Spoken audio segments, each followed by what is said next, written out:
Behold, I send you forth as sheep in the midst of wolves, be ye therefore wise as serpents, and harmless as doves. Matthew 10:16. Comment. This verse instructs the apostles to act wise as serpents.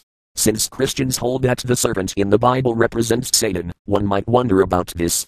In Genesis 3:1 the Bible describes the serpent as more subtle than any beast. Some early Gnostic heretics believed that Satan and Jesus were the same. They may have used sayings such as this to support their belief. It seems odd that Jesus would resort to the metaphorical sheep instead of sheepdogs or some other noble animal. The awkward fact remains, people raise sheep to either fleece them or kill them for food. To send them, as prey in the midst of marauders hardly seems advisable. Note also that doves actually act just the opposite of harmless. Doves sometimes act viciously against other birds. Beat that slave. And that servant, which knew his Lord's will, and prepared not himself, neither did according to his will, shall be beaten with many stripes. Luke 12:47. Comment. Note, the word servant here means slave. The biblical Jesus lived in a time when slavery flourished, yet he never spoke or thought against it. English North Americans embraced slavery because they were Christians, not in spite of it. It was Christianity that perverted the Africans' way of life. Not leaving them alone was the real tragedy. Forrest G. Wood. Burn them. Keep me, O Lord, from the hands of the wicked, preserve me from the violent man, who have purposed to overthrow my goings. Psalms 1404. Let burning coals fall upon them, let them be cast into the fire, into deep pits, that they rise not up again. Psalms 14,010. Comment. Such wicked words can justify to the religious person any atrocity including holocausts. Ironically, the words keep me, O Lord, from the hands of the wicked and which verse 10 calls for horrible acts against their enemies, hardly imparts a message of love of thine enemies. Creation contradiction. 1. And God said, let there be light, and there was light. And God saw the light, that it was good, and God divided the light from the darkness. And God called the light day, and the darkness he called night. And the evening and the morning were the first day. Genesis 1:3-5. And God made two great lights, the greater light to rule the day, and the lesser light to rule the night. He made the stars also. And God set them in the firmament of the heaven to give light upon the earth. Genesis 1:16-17. Comment. God creates day and night on the first day and then makes the stars and the two great lights, sun and moon, on the fourth day. Genesis 1:19. How can you have day and night on the first day without a star? This describes a dramatic contradiction to the way the actual universe works. To have a day you must have a rotating planet and a Sunday. Genesis proves that God, or more accurately, the authors of Genesis could not have known about the structure of the universe, or even the difference between stars and planets. Creation contradiction. 2.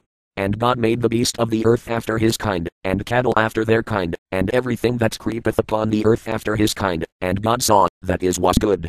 And God said, let us make man in our image, after our likeness. Genesis 1:25-26. And the Lord God said, it is not good that the man should be alone, I will make him an helpmeet for him. And out of the ground the Lord God formed every beast of the field, and every fowl of the air. Genesis 2:18-19. Comment. In the first account, man gets created after the beasts. The second account has man created before the beasts. Only a person who exercised warped logic or blind faith could believe this outright contradiction. Yet to the fundamentalist reader, the many hundreds of contradictions and discrepancies in the Bible go by unseen, regardless of how many honest scholars and theologians have discovered otherwise. In fact, there occurs two stories of Genesis. The second story starts at Genesis 2:4. The first story uses Elohim, God in the plural form, and the second story uses the Lord God, Yahweh Elohim, sometimes incorrectly termed Jehovah. Both stories appear markedly different, yet somehow in history the stories got annexed together. This shows the allegorical intent of Genesis rather than a factual account. Even the belief among non-fundamentalists that the Bible has kept its original form despite minor changes has led many theologians to think otherwise. One of the most highly respected theologians, Bruce Metzger, has written extensively on the errors in the Bible. For example, in his book The Text of the New Testament, Its Transmission, Corruption, and Restoration, Metzger asserts errors due to errors arising from faulty eyesight, errors arising from faulty hearing, errors of the mind, errors of judgment, difficulties, historical and geographical alterations from doctrinal considerations, addition of miscellaneous details. Many times whole belief systems and vast changes to a society can change from a simple mistranslation of a single word. For example, virgin got confused in Isaiah 7:14 for young woman Alma. Creation contradiction. 3. So God created man in his own image, in the image of God created he him, male and female created he them. Genesis 1:27. And the Lord God caused a deep sleep to fall upon Adam, and he slept, and he took one of his ribs, and closed up the flesh instead thereof, and the rib, which the Lord God had taken from man, made he a woman, and brought her unto the man. Genesis 2:21-22. Comment. In the first account, God created a man and female simultaneously, in God's image. In the second account Adam gets created from the dust, Genesis 2:7, and then later, a woman came from one of Adam's ribs. Again, this shows another difference between the two Genesis story accounts, each contradicting the other. There occurs a plethora of contradictions in the Bible, far too many for the scope of the Dark Bible. For those who wish further edification, consult the Bible Handbook for Free Thinkers and Inquiring Christians, edited by G. W. Foote and W. P. Ball, Pioneer Press, London. Curse the children. And your children shall wander in the wilderness 40 years, and bear your whoredoms, until your carcasses be wasted in the wilderness. After the number of the days in which ye searched the land, even 40 days, each day for a year, shall ye bear your iniquities, even 40 years, and ye shall know my breach of promise. Numbers 14:33-34. Comment. This cruel curse on children attributed to God, for the sins of their parents, bears the typical harsh vengeful evil spirit that permeates the Old Testament. How can one not conclude that these verses give the greatest insult to a loving God? Eat your children. And thou shalt eat the fruit of thine own body, the flesh of thy sons and of thy daughters, which the Lord thy God hath given thee, in the siege, and in the straitness, wherewith thine enemies shall distress thee. Deuteronomy 28:53. And toward her young one that cometh out from between her feet, and toward her children which she shall bear, for she shall eat them for want of all things secretly in the siege and straitness, wherewith thine enemies shall distress thee in thy gates. Deuteronomy 28:57. Comment. Here we have the horrific calling for cannibalism. It comes even more barbaric considering it calls for the devouring of their own sons and daughters. Hardly anyone today accepts cannibalism, yet many fundamentalist Christians would have us believe that cannibalism or some other depravity will result, if we choose not to believe in God or to choose another God. See also 2 Kings 6:28-29. God accepts slavery. And if the servant shall plainly say, I love my master, my wife, and my children, I will not go out free, then his master shall bring him unto the judges, he shall also bring him to the door, or unto the doorpost, and his master shall bore his ear through with an awl, and he shall serve him forever. Exodus 21:5-6. Comment.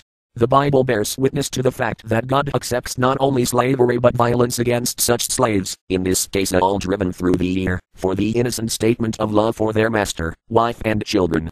It came from precisely these verses that justified, in many people's minds, the tortures inflicted on African slaves, when they tried to leave their cruel masters in the American colonies. Good Christians of the day would drive nails and spikes through the ears of defenseless slaves whose only offense came from the will to no longer serve as slaves. Not until after the Civil War did federal laws become enacted to protect African Americans from gross physical abuse. Even today, the KKK and the Aryan race use the Bible as justification for their attacks against Negroes. God condones slavery. Both thy bondmen, and thy bondmaids, which thou shalt have, shall be of the heathen that are round about you, of them shall ye buy bondmen and bondmaids. Leviticus 25:44 KJV. As for the male and female slaves whom you may have, it is from the nations around you that you may acquire male and female slaves. Leviticus 25:44 NRSV. Comment. The biblical meaning rings clear. God not only condones slavery, but gives permission to buy and own slaves. The southern United States fought the Civil War over such scriptural teachings. The God's creation. In the beginning God created the heaven and the earth. Genesis 1:1. And God said, Let us make man in our image, after our likeness. Genesis 1:26, left square bracket bold caps mind, edition right square bracket. Comment. The Bible has a crisis from the very beginning in that biblical translators have chosen to use the word God for the Hebrew term Elohim. The problem here lies in the fact that Elohim represents the plural form of El. Elohim literally means gods. A more honest translation of verse 1 should read, In the beginning God saw.